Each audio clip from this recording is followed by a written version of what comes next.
Previously on the vlog. I have been having some analysis paralysis lately, a lot of overthinking going on. I decided to do ceramics full time in my tiny balcony home studio. You saw me drafting and sketching the vision and continued working on the travel cups for the first collection. The process was all fun until I started worrying. If I'm gonna be honest with you, right now, I just want to scrap the whole thing and redo everything. which led me to making another huge decision, and that is to sign up for a membership in an open pottery studio, which meant I had to bring all of the cups we finished last time to the studio, but to get there, I had to commute. Which is another story of its own. I had to carry all of the cups in a Nike shoebox because your girl didn't have any other good way to store them. I had to take a bus, then transfer to the metro, sitting, standing, and waiting for a couple of stops. Then I had to walk another kilometer to the studio, all while hoping that none of the cups cracked along the way. I was so nervous the whole time because traveling with greenware is literally like traveling with eggs. Anything could crack, but luckily the cups arrived safe and I could now breathe. Good morning. It is officially your first day in the shared studio, and here is our little outfit. I'm gonna be wearing my Vans with this just to be a little bit more casual and comfortable. But yeah, today's our first day in the shared ceramic studio, and I wouldn't lie, I am pretty nervous. I'm not really the most sociable person. I usually need a little bit of a warm up before I actually get comfortable in engaging and interacting with a lot of people. But after a lot of weeks of working from home, I've just had a lot of big realizations, which led me to this decision of applying for a membership in an open studio. One of which is that my mental state. Since I am home, it's basically just me and the clay, which can be nice, until it's not so nice anymore. I find myself overthinking every step of the process, every single detail, and I think it's totally understandable that that could happen, especially when you're working home a lot alone. So that is number one. And I think the second reason is totally connected to that, which is the space. I find it really hard to separate myself from the work. Since it all lives in my little one bedroom apartment, I see the works as soon as I wake up, before I go to sleep. It's always there. And it is just very hard for me to switch off, stop, step away, and look at the work with fresh eyes. And you know what I found myself doing the past couple of days? I would not be so present with all of the other things that I need to be doing. For example, eating. I find myself not being super present with eating. Sometimes I would wanna eat a little bit while actually working on the pieces. I kind of didn't like that. After some time, I feel like it's gonna lead to major burnout if I continue working at that pace. The next one is I don't really have a kiln at home. I would still need to be traveling back and forth to the studio for them to fire the pieces for me and then put them back home again. We're gonna glaze at home and then travel again with the glazed pieces for them to do their last round of firing. And after realizing that, I said to myself, maybe there should be a better way for this. Just traveling with the pieces all the time, so many things could just happen. I just do not want to sacrifice the time and the effort and the amount of work that I put into the pieces just for them to break, during transportation. And then also, with that said, the glazing, I don't want to be glazing from home. I am just really very particular with my health, and that is such a huge thing for me. Health is always number one, so I think I would be more at peace if I glaze somewhere else. And last but not the least is getting out of my comfort zone more. As I said, I'm not really the most extroverted person, and getting used to a lot of group of people takes a while for me. Joining a public studio would really push me out of that comfort zone even more, and that is how we grow. And I love growth. I always love pushing myself to the limit and seeing what I'm capable more of, because it's just so exciting. So I am nervous, but this nervousness I am reframing as me being excited because they're sort of the same, right? So instead of me looking at the lens of fear, we are looking at the lens of excitement, which is the driver for everything that I'm doing in my life right now. Excitement. What excites me? What sounds like fun? So that is actually a super helpful pep talk for myself before I go to the studio. I think I'm ready. I'll see you guys at the studio. I'm just gonna finish my matcha and then we're gonna be out. See ya!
I glazed the inside with some pistachio green glaze, and then I'm gonna paint the outside with some slip.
Okay, so I have all of the glazed test pieces in here. I needed to transfer to my bedroom because this is where the sun is, and I think we need the sun to see the colors perfectly. Apparently, there is a piece that isn't mine that exploded in the kiln, so some of my pieces, actually most of my pieces, have been damaged. There you go. But it's okay. We're testing the colors out, trying to see what we like best. So yeah, it's okay. Anyways, here they are. I intentionally used all happy colors. I think there's just one piece that I really wanted to experiment with more saturated, darker color. But for this collection, I really want everything to be playful, pastel-y, light, and bright and fun, because that is sort of what's shaping this collection. It's just every time I show up, I ask myself, how can I make this more fun? You guys know that. You've been seeing it in the past videos. At first, I experimented with some slip because I just want to experiment with all of the types of coloring that I could use. So I used slip, I used underglazes, and I used glaze. So this is the slip. One thing that I sort of forgot is to kind of take note of the glazes and the combinations that I used, try to list them down, but I totally forgot. But I think just looking at the piece, I'll be able to figure it out. When I first saw them, after I picked them up in the studio, I wouldn't lie, I felt a little bit of disappointment on how they all turned out. But I'm always reminding myself not to judge the work at first sight. So now that I got home, I could actually appreciate the colors more with better lighting. This is so far my favorite one. I just love the matte satin finish and the colors too. I think the glaze was a bit too thin, so it makes that burnt mellow yellow effect, but I actually find it really nice. For this one, I just used a toothbrush to sort of splatter the slip. This is also slip with some clear glossy glaze. This one is actually really cute too. This is the next one. This is also just slip with glossy glaze. And yeah, that is the piece that shattered inside the kiln. I love the droopy effect inside. I'm actually vibing this cup. It's pretty fun. And then this is the last one. I think I combined all of the colors. There's some slight pink to it. This is also just slip. I want to show you guys this one. This is actually like a mistake that I made. The cup went too thin while I was pulling the walls up, and you know, it kind of became this shape, which I thought, it's a mistake, I should scrap it. But I was like, maybe we should try to fire it. So I did, and this is the finished piece. And actually, I am liking this glaze so much. I love this. This is all glaze, and wow, it actually has an effect that I really love. This turned out to be one of my favorite cups. It's just so cute how imperfect and wobbly it is.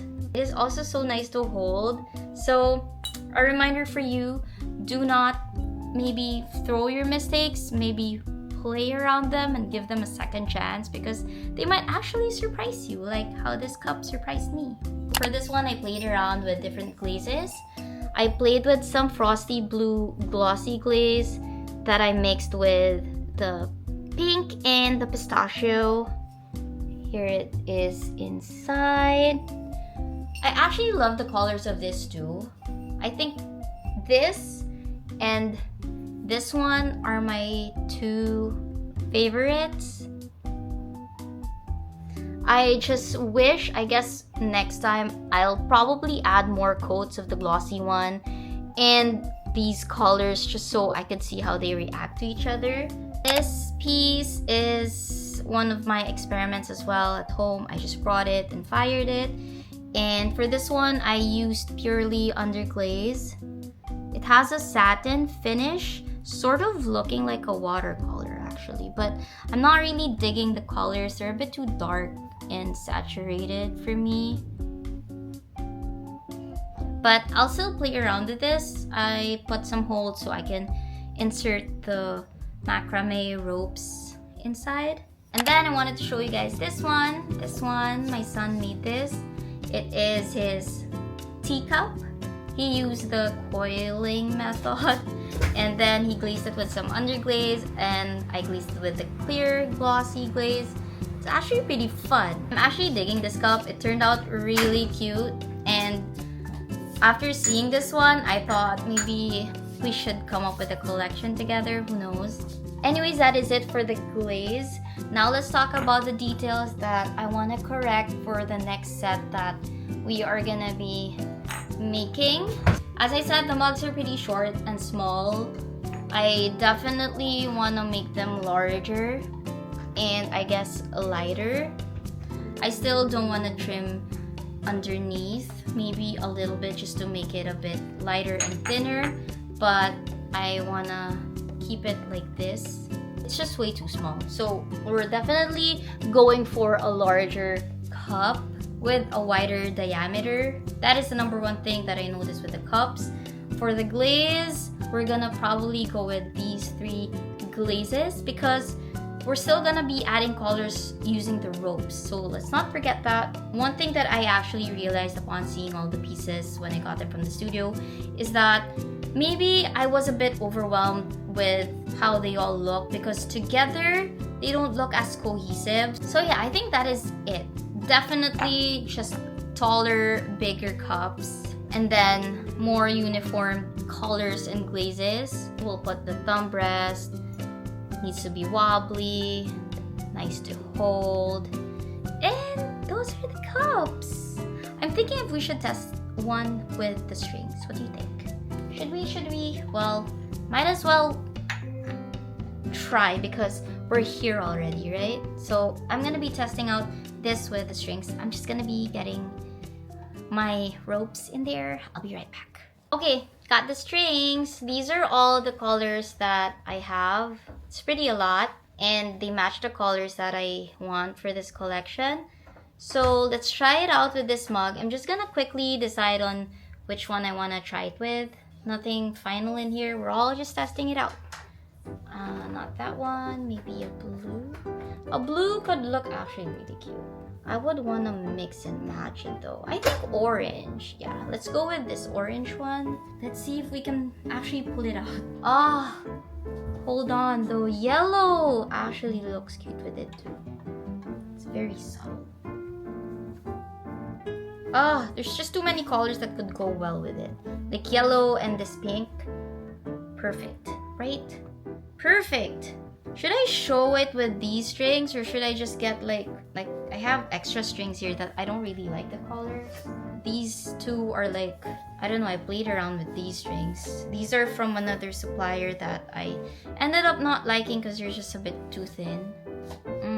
Testing these babies out is way harder than I thought it would be. This is a very, very rough draft of the mug with the string. The idea is so you can really carry it around in multiple ways. There's a way for the straps to be adjustable, so you can decide if you want it longer like this or if you want it shorter, so you can kind of carry like this way too or something. Obviously, we're gonna be putting a pattern to the strings, and also let's not forget about the beads. So it's actually gonna end up really cute. I can already see it. I'm not sure if you guys can, but if you can, let me know.